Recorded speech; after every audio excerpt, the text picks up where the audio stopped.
ధ్యానించినప్పుడు వాళ్ళు ఆ జర్నీ ఎలా చేశారు అన్నది నేను ఒక్కొక్క పాయింట్ దేవుడు నాకు ఇచ్చిన జ్ఞానం చొప్పున మీతో మాట్లాడతాను ప్రియులారా. నెంబర్ 1, ఎంతమంది వెళ్ళారో మనకి తెలియదు. ఎలా లెక్క వేస్తామంటే ఏమర్పించారు వాళ్ళు?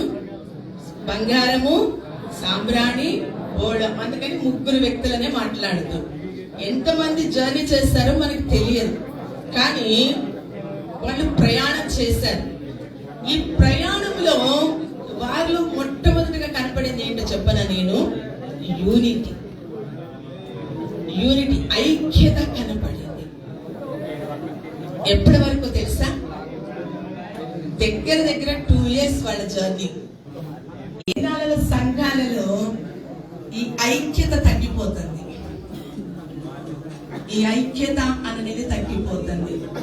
ఎవరికి వారే స్టేబుల్ గా నిలబడి వాళ్ళని చూపించుకోవాలి అన్నంత ఉద్దేశము.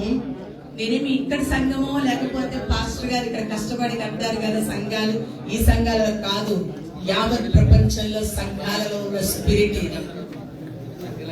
ఐక్యతను కోల్పోతున్నారు. ఐక్యత అనేది చాలా మంది ఇష్టపడతలేదు. నా మనస్సుకు నచ్చిన వ్యక్తులు 4 ఉంటే నేను వాళ్ళ గ్రూప్ అవుతాను.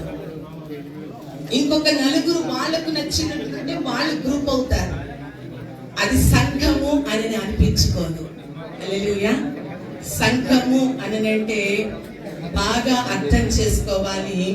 క్రీస్తు స్వరక్తం ఇచ్చి సంపాదించిన సంఘము.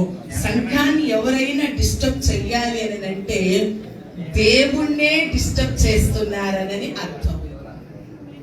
జ్ఞానులలో కనపడిన మొట్టమొదటి వారి యొక్క స్థితి ఏంటి అంటే